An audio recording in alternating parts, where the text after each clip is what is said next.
Alongside its green energy efforts, KenGen is actively engaged in community development in alignment with the UN Sustainable Development Goals. Through the KenGen Foundation, the company has partnered with local organizations to conserve biodiversity, increase environmental awareness, and improve access to education for thousands of children across the country. For the communities, we offer water points whereby they get their water for their domestic use and also for their animals. And we also offer seedlings so that they can plant the trees around the schools. We also do some scholarship provision to the children of the communities. And even besides giving them scholarships, those ones who are successful, when job opportunities are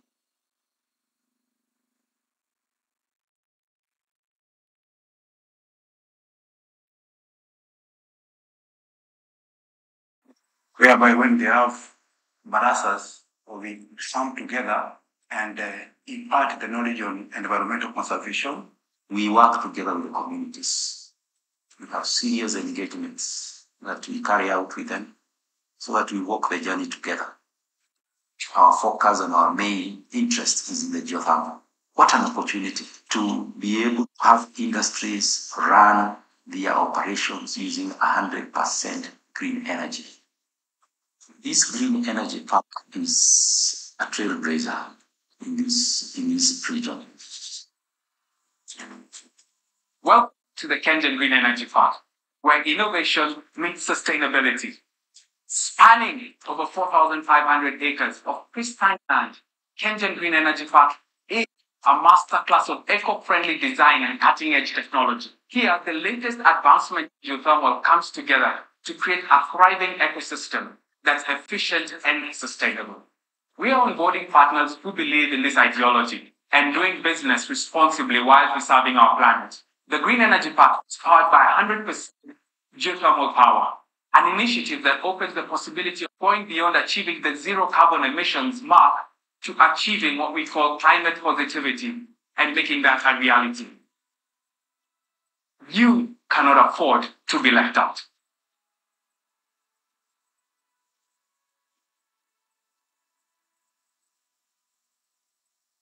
A round of applause for that information.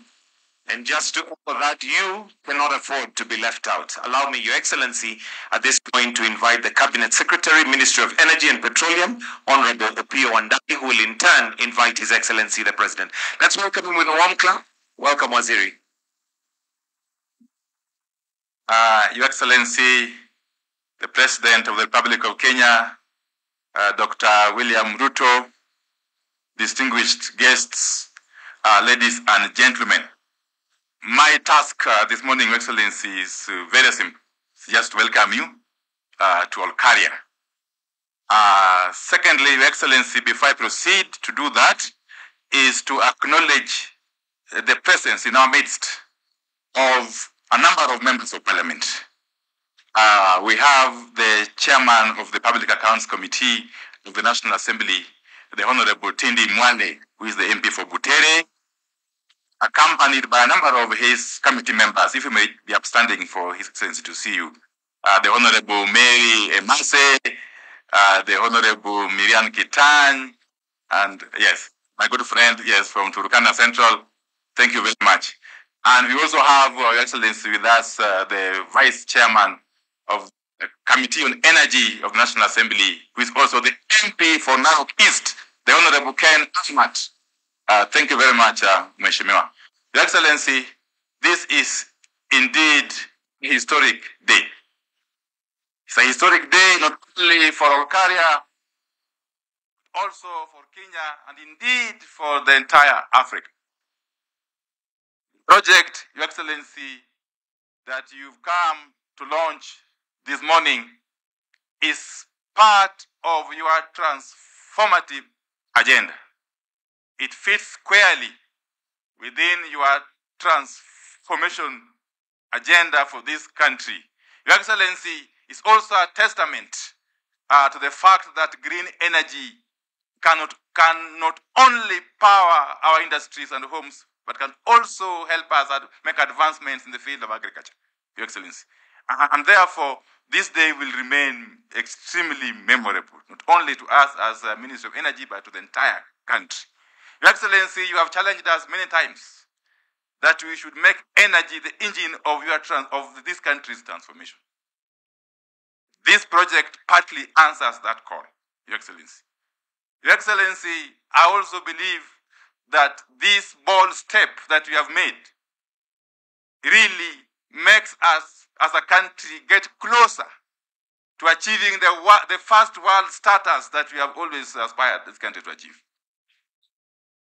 And therefore, Excellency, we want to encourage you to continue on this trajectory for the betterment of this country and indeed for the betterment of the entire humanity. Your Excellency, let me thank these categories of people. First and foremost, the KenGen board and management. The KenGen board and management for their invaluable support throughout this exercise. The Honorable Chairman, Honorable Alfred Agoy, is out of the country on official duty and extends his apologies.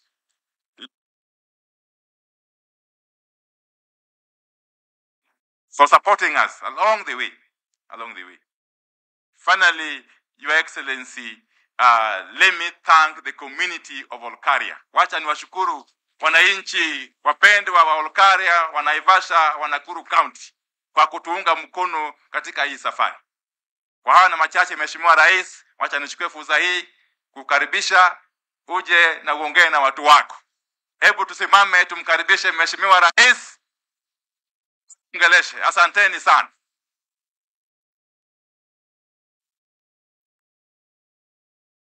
Asanteni sana, tafadhali tunaweza keti chini. Thank you very much. Let's take our seats.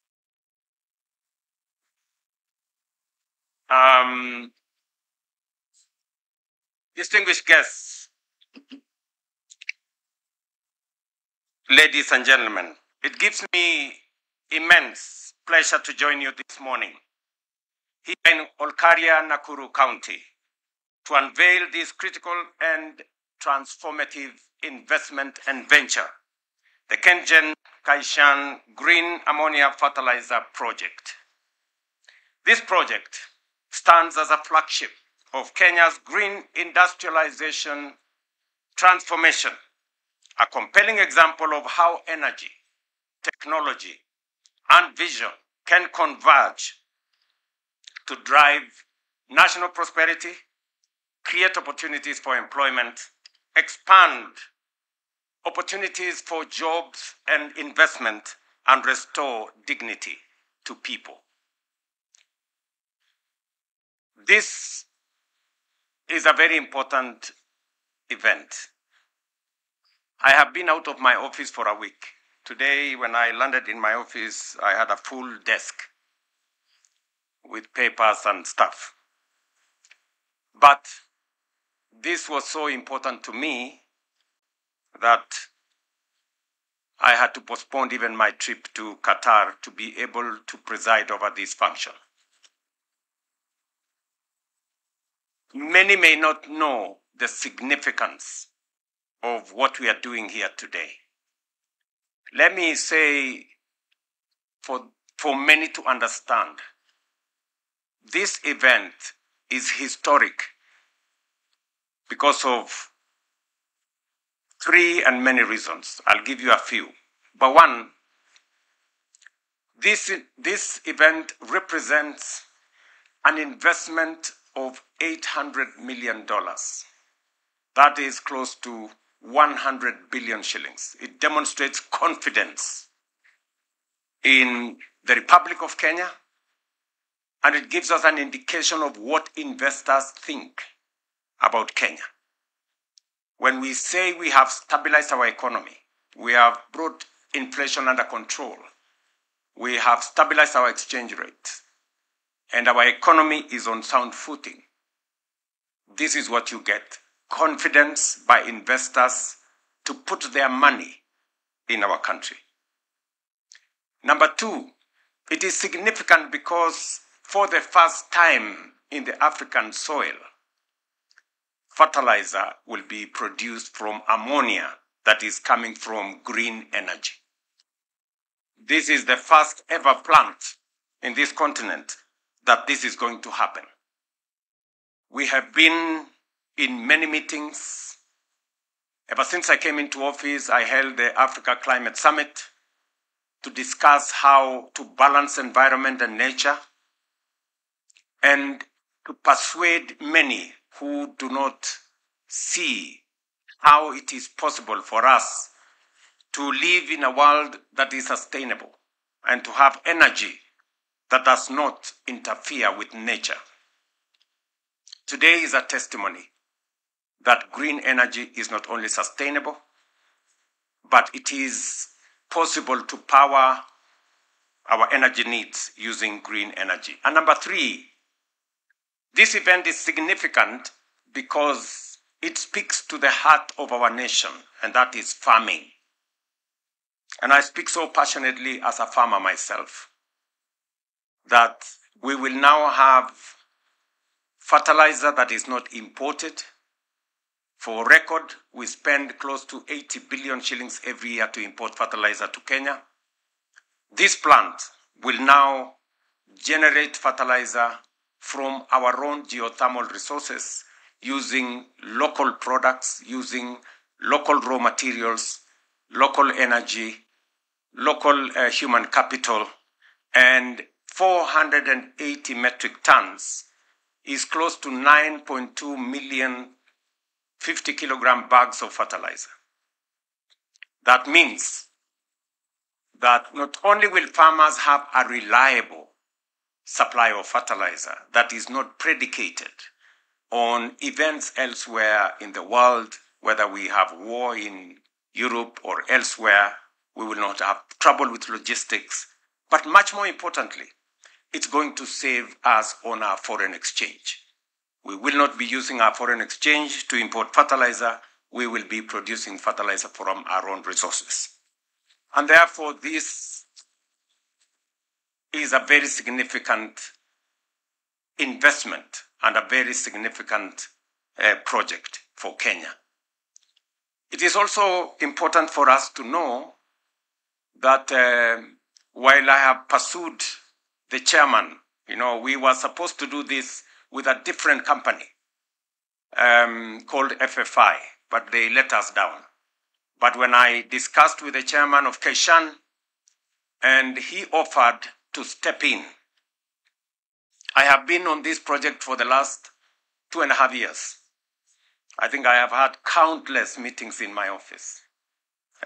My good friend, the former CEO of GDC there, who is now an advisor in my office, has been working with me and my economic team to see how we can bring this to fruition. And so I am very, very proud this moment. This morning is a great morning for Kenya and for those of us who are farmers. I am making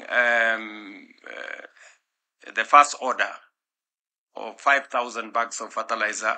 The first fertilizer I will be the one to use in my farm. Because for decades, farmers, who are the cornerstone of our nation, have borne the burden of unpredictable fertilizer prices, supply shocks, and global volatility. These challenges have inflated food costs, reduced yields, and strained household incomes. In 2023 alone, Kenya imported more than 600 metric tons of fertilizer at a cost of close to 80 billion shillings. In just the first half of 2025, we have imported 443 tons of fertilizer worth nearly 60 billion. That is between January and now. Each shipment represents a cost to our national treasury and to our dollar reserves, and a lost opportunity for young people in Kenya. This government is determined to change that reality, and today's event marks a decisive step towards self-sufficiency and resilience in fertilizer production. The Kenyan Kaishan Green Fertilizer Plant will produce, as I have said, 480 metric tons of fertilizer every year, guaranteeing farmers a steady and affordable supply. It will yield our economy It will shield our economy from global price shocks, strengthen food security, and save the country's valuable foreign exchange reserves that can be now redirected to other national priorities. From deep beneath the Rift Valley flows one of our greatest industrial treasures, the geothermal steel. Kenya holds an estimated 10,000 megawatts of geothermal potential, yet we have harnessed just less than 10,000 or 10%, which is 1,000 megawatts. Kenya's leadership in geothermal energy gives us a unique advantage to power green industries sustainably. This project will tap 165 megawatts of geothermal power to synthesize green ammonia and convert it into fertilizer, the first project of its kind in Africa. Beyond fertilizer production, this venture will prevent more than 600 tons of carbon dioxide emission every year, equivalent to getting 130,000 internal combustion engine cars off the road. At the same time, it will create more than 1,000 jobs, offering opportunities for our young people and local communities. It will also nurture a new generation of geothermal engineers, hydrogen experts, process operators, and innovators in many fields, the pioneers who will power Africa's green industrialization future. Beyond its environmental and social impact, this project is also a sound commercial investment. With a total investment value of $800 million, it is projected to generate more than 13 million that is 1.7 billion Kenya shillings in annual profits to KenGen, while opening new frontiers for carbon credit generation and trading under international climate mechanisms. Around the world, markets are rewarding sustainability.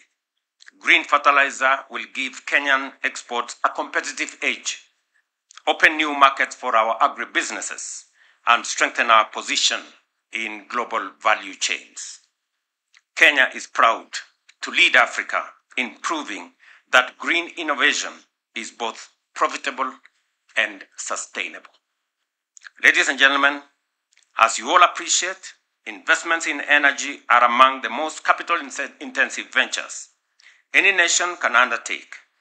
Expanding generation, transmission, and distribution requires massive upfront resources, yet it remains the foundation of every thriving economy. Without affordable and reliable power, there cannot be true industrialization, no thriving enterprise, and no inclusive prosperity. That is why we must pursue innovative and sustainable pathways to expand our national energy capacity. Kenya cannot realize her industrial and development aspirations on the current installed capacity of 2,300 megawatts. To power our ambition in manufacturing, mining, agriculture, infrastructure, and digital innovation, we must think bigger, move faster, and invest smarter.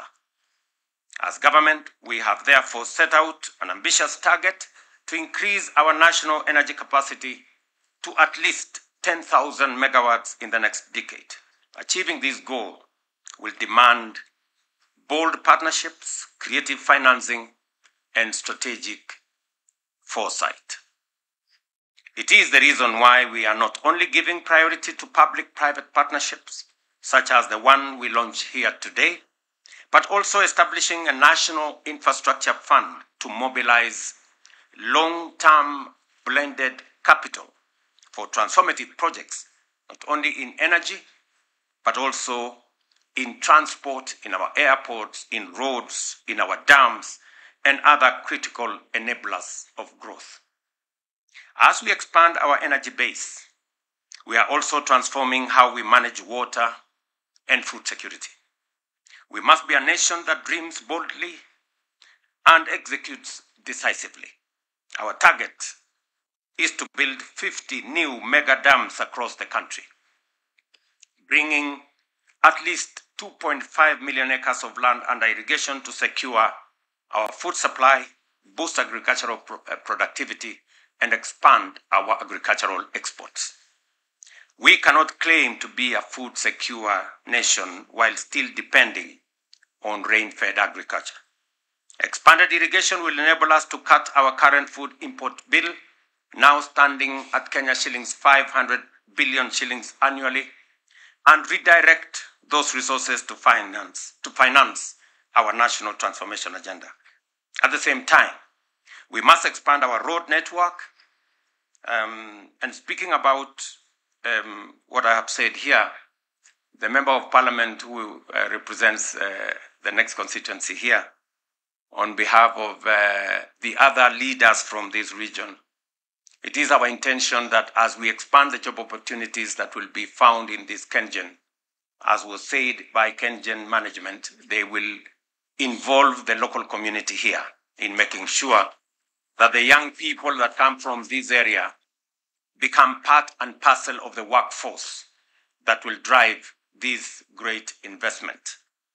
Let me also say that as we expand our generation from geothermal, I'm very happy that there's a lot of expertise that has been built at KenGen on dam construction. As we do the 50 megawatt mega dams, we should be able to generate an extra 2,000 megawatts of energy and also store enough water to irrigate 2.5 million acres of land. Because at the moment, the land under production in rain-fed agriculture is almost depleted. And therefore, the only potential that exists for us to generate and produce more food and stop importing food to Kenya is to go irrigation. Irrigation, therefore, requires us to store water and to also make sure that we generate energy using that water as we use it for irrigation. And therefore, I am looking forward to working with the leaders in this space, members of parliament, both at the National Assembly and the Senate, as we push the new initiative that will give us an infrastructure fund that is going to work with the private sector. We all realize that unless we leverage the private sector, we will not have enough resources to drive our transformation. But if we work with the private sector, like in this particular case, Kaishan is investing $800 million. That is 100 billion shillings. That is not our money. That is not in the balance sheet of the Kenya government. It is private sector money. But how are we connecting the dots? We are giving them a power purchase agreement. We are going to give them a fertilizer purchase agreement that is going to support this investment. The National Infrastructure Fund will be able to be the fulcrum where we can structure more investments, leveraging on public resources, public assets, to leverage private sector resources to be able to implement public projects.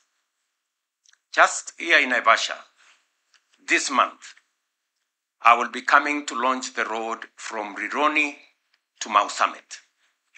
It is going to cost anywhere between 170 and 200 billion. Again, it is not public money. How are we leveraging the private sector? This is private sector money. We are going to give them a concession agreement that is going to generate resources for them to repay their investment. And this is the kind of innovation and creativity that we need in the public sector for us to use public assets, public resources to leverage 3, 4, 5 times private sector resources to be able to drive our transformation. It is no longer possible for us to borrow money to build a road like the one we are going to build here from Rironi to Mount Summit. If we were to borrow 200 billion shillings, we would have to close our books and do nothing else. So it is important for us to know, how are we going to think outside the box? We need to be strategic, we need to be innovative, and we need to be agile in how we leverage the resources that we have. And that is why I am determined that our country has tremendous potential, and we've always talked about it, but we haven't actualized because there has not been enough strategic thinking, enough creative and innovative investments to be able to unlock the great potential that our country is. And that is why I insist that Kenya is a third world country by mistake. And we owe it to the people of Kenya to get Kenya to the right place. Kenya is supposed to be among the first world countries. And we can do it in our lifetime if we are strategic, if we are innovative, and if we can think outside the box. And therefore, I am very confident that this investment energizes our resolve of transforming Kenya to that great nation that it should be. When I say that we should expand, and this is the plan that I'm going to lay out to the people of Kenya, that we should have at least a minimum of 1,000 kilometers of dual carriageway tolled, so that we can have enough superhighways in Kenya.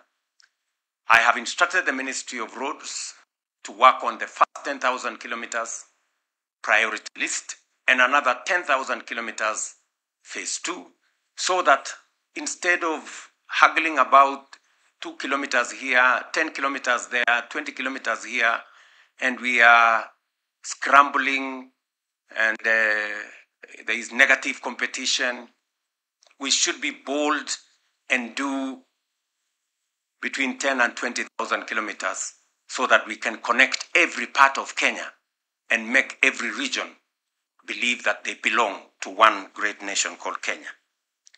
At the same time, I will be, and I'm happy that the members of parliament are here. When you go back to parliament, you will find on your desk a proposal from me on sovereign wealth fund and national infrastructure fund, because that is how we are going to move Kenya from a third world country to a first world country. I remember the other day when I said we need about 4 trillion shillings to be able to do our roads, to be able to do 10,000 kilometers of 10,000 megawatts of energy, and to be able to do 2.5 million acres of irrigation.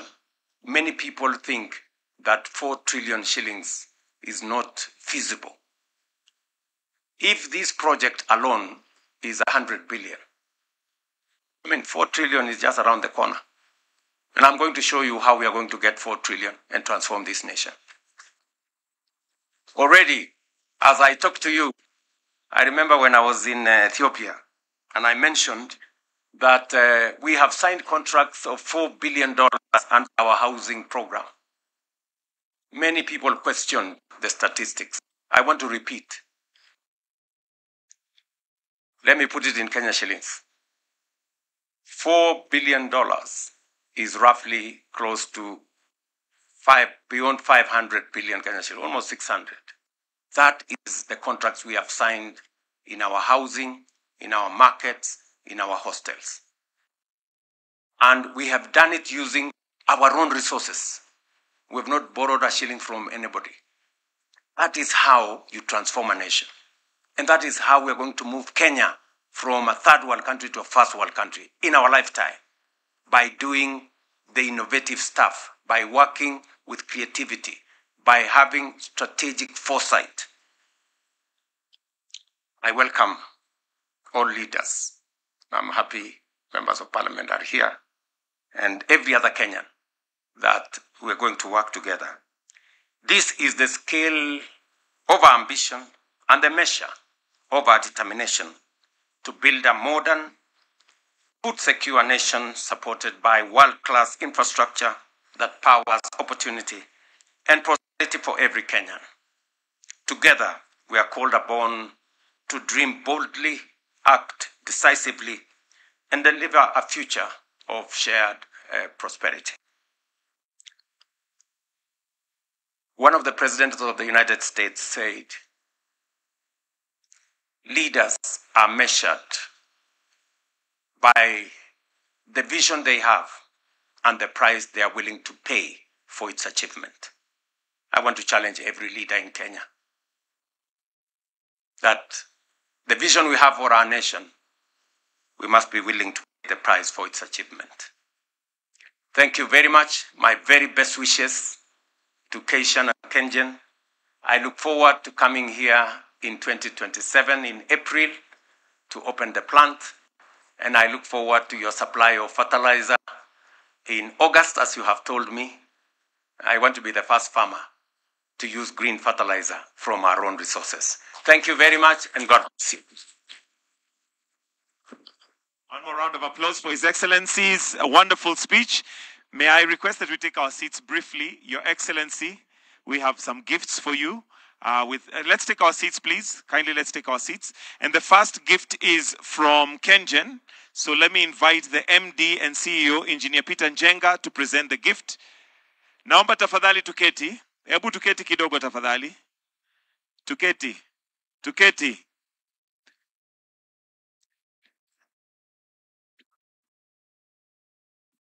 Asanteni sana. Wananchi wa hapa wanasema hawajapata stima. Very good.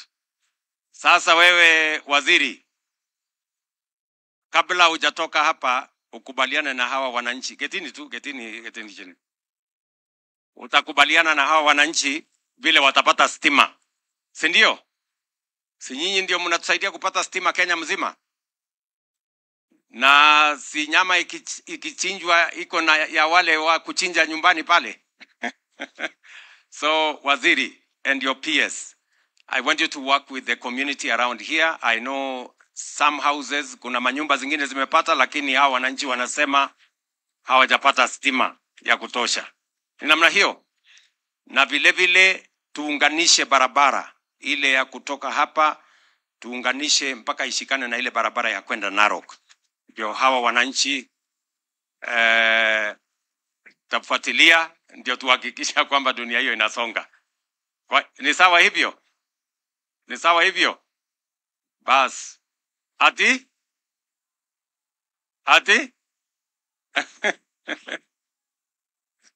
Aya, asante sana. Thank you very much. Thank you very much. MD, kindly, if you can come and present the gift, and then let's have the second one. But the first one presented by MD and CEO, Peter.